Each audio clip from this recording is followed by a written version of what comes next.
విలువలతో కూడిన విద్యకు నమ్మకమైన విద్యా సంస్థ Saint Peter's Engineering College Kompally.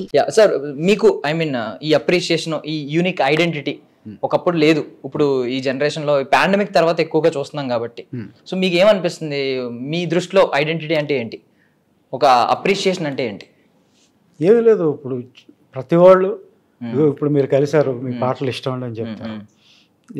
ఎవరన్నా ఆ నలుగురు పాట రాసింది ఈ అబ్బాయి అని చెప్తే అసలు వాళ్ళు మీరు రాశారా అని వచ్చి చెప్తుంటారు. ఇప్పుడు దాదాపు 20 ఏళ్ళు అయిపోయింది ఆ నలుగురు సినిమా వచ్చి, 21 ఏళ్ళు. ఇప్పటికే ఆ పాట గుర్తుపెట్టుకుని వచ్చి ఎవరు ఒక పెద్ద పర్సనాలిటీ, ఒక మంచి పర్సనాలిటీ ఎవరు చనిపోయినా కూడా ఆ పాట ఖచ్చితంగా ప్లే అవుతుంది టీవీలో. అందులో నాకు బాగా క్లోజ్ అయిన వాళ్ళు పోయినప్పుడు కూడా ఆ పాట వస్తూ ఉంటుంది. అప్పుడు నాకు కూడా దుఃఖం కలుగుద్ది. ఈ పాట ఏంటి ఈయన పోయినప్పుడు వేయడానికి, వాళ్ళు గారు పోయినప్పుడు వేశారు, ఆయనే పాడాడు ఆ పాట. అప్పుడు నాకు దుఃఖం ఆపుకోలేకపోయాను. ఆయనే ఆ పాటకు ప్రాణం పోసిన ఆయన, ఆ వెనక నేపథ్య గీతంగా రాయాల్సి వచ్చిందా ఇది, అలాంటి బాధ వేస్తుంది. ముఖ్యంగా మీరు ఇందాక అన్నారు MS ధోని సాంగ్స్ కూడా, ఆ ధోని సాంగ్స్ రాసినప్పుడు ధోని ఫ్యాన్స్ ఎంతమందో నాకు తెలియరాళ్ళు ఎవరో కూడా నా నెంబర్ కనుక్కొని నాకు ఫోన్ చేసి ఇంత గొప్ప పాటలు రాశారండి, అసలు డబ్బింగ్ పాటలలాగా లేవు అవి అని అభినందిస్తారు.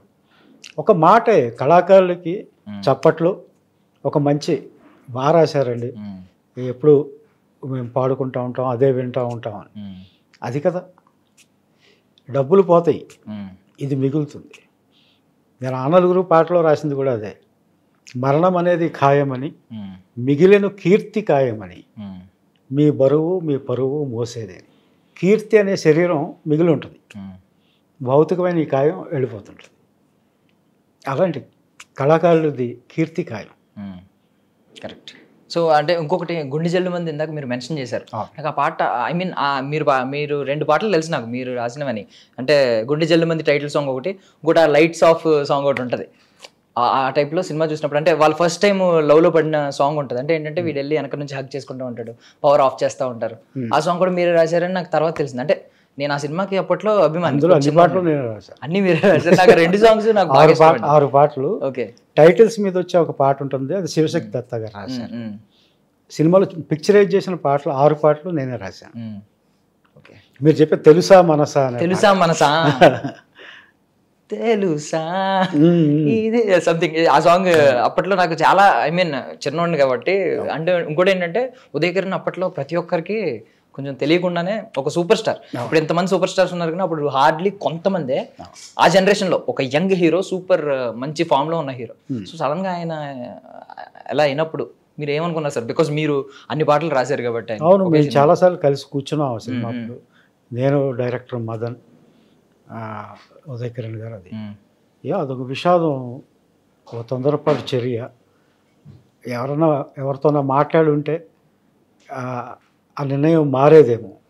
ఇప్పుడు చాలామంది పిల్లలు భయంతోనో, తల్లిదండ్రులు ర్యాంకులు రావని తల్లిదండ్రులు తిడతారని భయం, ఇంకా రిజల్ట్స్ రాకుండానే సూసైడ్స్కి అది పాల్పడుతున్నారు, ఆత్మహత్యలకి, రకరకాల కారణాలతో. ఒకసారి వెళ్ళిపోతే బాధలన్నీ తీరిపోతాయని. ఏం తీరిపోతాయి బాధలు? నీ చుట్టూ ఉన్న వాళ్ళు బాధ పెట్టిన వాళ్ళు అవుతావు, నీ మీద ఆధారపడిన వాళ్ళను, లేకపోతే నిన్ను ప్రేమించే వాళ్ళను.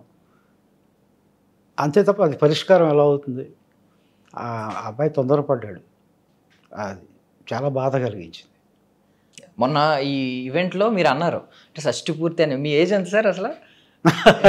నాకు షష్టి పూర్తి అన్నారా? నా వయసు ఇప్పుడు 62 ఏళ్ళు. అవునా సార్? అది కొంచెం నమ్మశక్యంగా లేదు, బట్ ఓకే ఓకే. అదే కూడా ఇప్పుడు ఏముంది, ఏజ్ అనేది ఒక నంబర్ అంతే కదా. మనం శరీరాన్ని ఫిట్గా ఉంచుకుంటే, కాస్త ఆహార జాగ్రత్తలు తీసుకుంటే, సరైన టైంలో ఎక్సర్సైజ్ చేసుంటే అది వయసును కనిపించకుండా చేస్తుంది. కానీ మనసు మాత్రం యవన ప్రాయంలో ఉంటుంది కదా సార్ మీది. ఎందుకంటే ఇప్పుడు ప్రియతమా సాంగ్ చూడొచ్చు, ఆ పిల్లారా సాంగ్ చూడొచ్చు, ఒక డీప్ లవర్ యంగ్ ఏజ్లో ప్రైమ్ టైంలో ఉన్న లవర్ ఎంత ఆలోచిస్తాడంటే తన ప్రేయస్ కోసం కావచ్చు లేదా ప్రియుడు కోసం కావచ్చు ఆ రేంజ్లో రాసేవారు లిరిక్స్. అవి పక్కన పెడితే ఇది సర్ప్రైజ్ చేసింది సార్ నాకు. లవర్స్ డే అని ఒక సినిమా వచ్చింది తెలుగులో, ఐ మీన్ మలయాళం సినిమా. దానికి ఆనందాలేక ఆ సాంగ్ చాలా బాగా నచ్చింది. లిరిక్స్ ఓపెన్ చేసి చూస్తే మీ పేరు ఉంది. ఏంటి ఇప్పుడు ఈ వయసు అన్న తర్వాత నాకు అది గుర్తొచ్చింది. ఏంటి ఇలా ఎలా రాశారు? ఇంత యంగ్స్టర్స్ మొత్తం టీనేజ్ లో ఉన్న వాళ్ళు, స్కూల్ +2లో ఉన్న వాళ్ళకి అద్భుతమైన పాట రాశారు. ఆ రహస్యం ఏంటంటే చెప్పేస్తున్నాను, మిగిలిన లిరిక్ రైటర్స్ ఫాలో అవుతారో లేదో నాకు తెలియదు, కానీ ఆ రహస్యం బట్టబయలు చేసేస్తాను. నేను ఎక్కువగా కుర్రాళ్ళతో గడుపుతాను. నేను పెద్దోళ్ళని వాళ్ళకి రూల్స్ పెట్టి నువ్వు అలా లేవు ఇలా లేవు అని వంకలు పెట్టి మన ఎన్ని వాళ్ళ మీద రుద్ది అలాంటి పనులు నేను చేయను. అసలు వాళ్ళు ఏమనుకుంటున్నారు, వాళ్ళ ఆలోచన ఏంటి? ఈ జనరేషన్ మనం తిడతాం, మన జనరేషన్ని మన ముందు జనరేషన్ అలాగే తిట్టింది. అది సహజం, మారుతూ ఉంటుంది. మారిన కాలం ప్రకారం మనం అర్థం చేసుకోవాలి వాళ్ళ ఆలోచన విధానం ఏంటని. ఎక్కడన్నా దారి తప్పుతున్నారన్నప్పుడు కొంచెం భుజం మీద చేసి బాబు కాస్త తగ్గమా అని చెప్పాలి. నా రహస్యం ఏంటంటే ఇప్పుడు మా అబ్బాయి ఫ్రెండ్స్ ఉన్నారు, వాళ్ళందరూ నాకు కూడా ఫ్రెండ్స్. నా ముందు స్వేచ్ఛగా మాట్లాడుకుంటారు, లవ్ అఫైర్స్ గురించి మాట్లాడుకుంటారు, లేకపోతే రకరకాల విషయాలు, సెక్స్ గురించి కూడా మాట్లాడుకుంటారు. ఓకే, నేను చెప్తాను, అది కూడా జీవితంలో ప్రధానమైన భాగం, దాని పట్ల ట్యాబు అక్కర్లేదు. ఓపెన్గా మాట్లాడుకోకపోతే ఏవో భ్రమల్లో భ్రాంతుల్లో ఉండి ఆ జీవితాన్ని కూడా సరిగ్గా గడపలేరు. ఏ పోర్న్ చూసో ఇంకోటి చూసో అది నిజం అనుకుంటారు. అంచేత అది కూడా మాట్లాడాల్సిన విషయమే. ఇవన్నీ మాట్లాడతాను అంటే కరెక్ట్ సార్. అంటే మీకు ప్రతి తల్లి కూతురుకు చెప్తుంది కానీ తండ్రికి కొడుకు చెప్పడం ఎక్కడ లేదు ఆచారం. ఏదో బూతులా ఫీల్ అవుతూ ఉంటాం, మీరు ఆ లోటు తీరుస్తున్నారు. నేను మాట్లాడతాను అవన్నీ కూడా. అప్పుడు వాళ్ళు ఏమనుకుంటున్నారు, వాళ్ళ అమ్మాయి పట్ల ఎలాంటి ఫీలింగ్స్ ఉంటాయో, నా యవ్వన దశలో నాకు ఉంటాయి కదా ఫీలింగ్స్, అవన్నీ గడిచి వచ్చినాడు కనుక నా ఫీలింగ్స్ నాకు ఉంటాయి. అలాగే ఇప్పుడు కుర్రాళ్ళ ఫీలింగ్స్ కూడా ఎలా ఉంటున్నాయి, వాళ్ళ భాష ఏంటి, ఇప్పుడు ఏ పదం రాస్తే వాళ్ళకి అర్థం అవుతుంది, ఏ మాట వాళ్ళకి అర్థం కావట్లేదు, అది కూడా తెలుసుకోవాలి. నా దగ్గర బోర్డంత భాషా సంపద ఉందని ఆ సందర్భానికి నిమిత్తం లేకుండా ఆ భాషను ప్రయోగించడం కుదరదు. అది ఎవరికి రీచ్ అవ్వాలో వాళ్ళకి రీచ్ అవ్వాలి, వాళ్ళకి తగిన భాషే వాడాలి.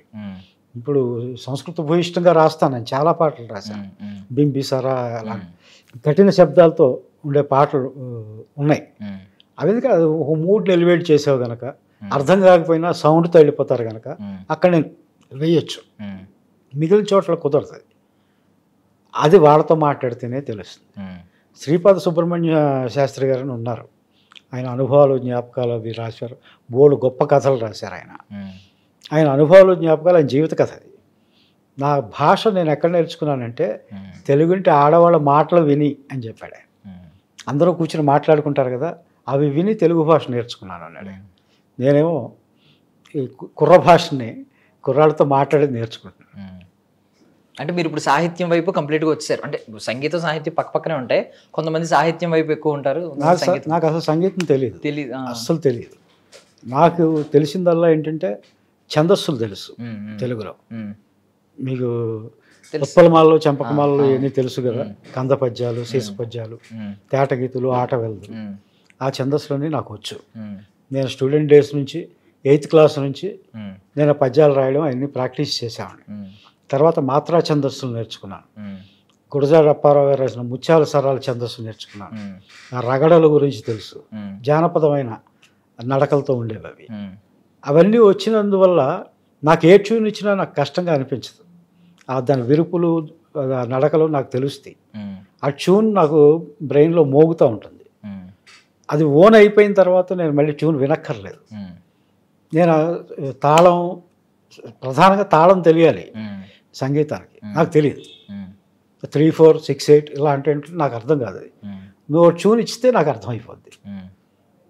అంచేత సంగీతం రాకపోయినా సాహిత్యం, అందులో ఉన్న ఛందస్సులు తెలియడం వల్ల నేను అలవోగ్గా ట్యూన్కి రాయగలుగుతున్నాను. ఎవరైనా పాట రాయంటే ట్యూన్ ఇయనే అడుగుతాను నేను, నాకు అదే ఈజీ. సార్ స్టార్టింగ్ అడిగి ఎక్కడ సార్ అంటే జర్నలిస్ట్ అంటే మీరు ముందు నుంచి తెలుగు ప్రియులు, ఐ మీన్ తెలుగు అంటే చాలా ఇష్టం మీకు. ఆ పదాలతోనే ఐ మీన్ ఆ సెంటెన్స్ ఉన్నాయి కదండి, తెలుగు తెల్లారిపోయే నీ తెలుగు ఎక్కడ ఉందరా తెలుగు కూడా, నీ తెలుగు తెల్లారిపోయే తెలుగు కూడా అని చెప్పి దాన్ని చిన్న చిన్న పిల్లలు కూడా చేశారు చాలా మంది. అవునవును. యా